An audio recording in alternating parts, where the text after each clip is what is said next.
আপুর গ্রামের বাড়িতে আজকে ইফতার করতে গিয়েছিলাম। গ্রামে কিভাবে ইফতার দেওয়া হয় সেটা আপনাদের সাথে শেয়ার করব।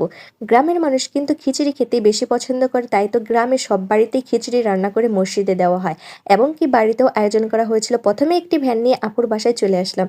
এসেই দেখি খিচুড়ি প্রায় শেষের দিকে, কারণ বলো করতেছে খিচুড়ি। আর একটা জিনিস ভালো লাগে, যখন রান্না বান্না করা হয় তখন গ্রামের মুরব্বীরা এসে চেয়ারে বসে থাকে, এই জিনিসটা খুব ভালো লাগে।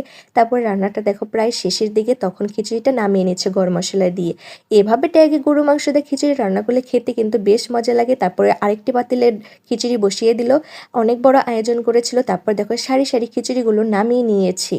আর খিচুড়ি আমার কাছে বেশ মজা লেগেছিল, আর আমার কাছে খিচুড়ি অনেক বেশি পছন্দ। কার কার কাছে খিচুড়ি পছন্দ কমেন্টে জানাবা।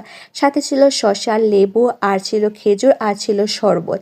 এগুলো মসজিদে দেওয়া হবে এবং কি বাড়িতেও খাওয়া হবে। মসজিদে নিয়েছিল ছেলেদের জন্য, আর বাড়িতে আয়োজন করেছিল মহিলাদের জন্য। আমি রুমে বসেই খাচ্ছি, এই তো আমার খাবার। আলহামদুলিল্লাহ, আজান দিয়ে দিল, আজকে রোজাটার ইফতার করে নিচ্ছি। আর এভাবে খিচুড়ি খেয়ে যদি ইফতার করা যায় তাহলে তো কথাই নেই, সেই মজা লেগেছিল খিচুড়ি। আজকের ভিডিও এই পর্যন্তই। আপুর গ্রামের বাড়িতে আজকে ইফতার করতে গিয়েছিলাম। গ্রামে কিভাবে ইফতার দেওয়া হয় সেটা আপনাদের সাথে শেয়ার করব। গ্রামের মানুষ কিন্তু খিচুড়ি খেতে বেশি পছন্দ করে, তাই তো গ্রামে সব বাড়িতেই খিচুড়ি রান্না করে মসজিদে দেওয়া হয় এবং কি বাড়িতেও আয়োজন করা হয়েছিল। প্রথমে একটি ভ্যান নিয়ে আপুর বাসায় চলে আসলাম। এসেই দেখি খিচুড়ি প্রায় শেষের দিকে, কারণ বলো করতেছে খিচুড়ি। আর একটা জিনিস ভালো লাগে, যখন রান্না বান্না করা হয় তখন গ্রামের মুরব্বীরা এসে চেয়ারে বসে থাকে, এই জিনিসটা খুব ভালো লাগে।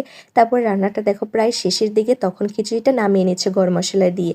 এভাবে ট্যাগে গরু মাংস দিয়ে খিচুড়ি রান্না করলে খেতে কিন্তু বেশ মজা লাগে। তারপরে আরেকটি পাতিলে খিচুড়ি বসিয়ে দিল, অনেক বড় আয়োজন করেছিল। তারপর দেখো সারি সারি খিচুড়িগুলো নামিয়ে নিয়েছি।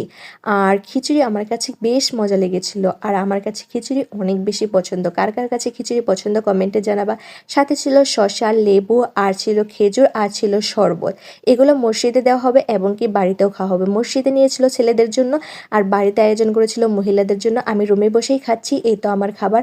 আলহামদুলিল্লাহ, আজান দিয়ে দিল, আজকের রোজাটার ইফতার করে নিচ্ছি। আর এভাবে খিচুড়ি খেয়ে যদি ইফতার করা যায় তাহলে তো কথাই নেই, সেই মজা লেগেছিল খিচুড়ি। আজকের ভিডিও এই পর্যন্তই।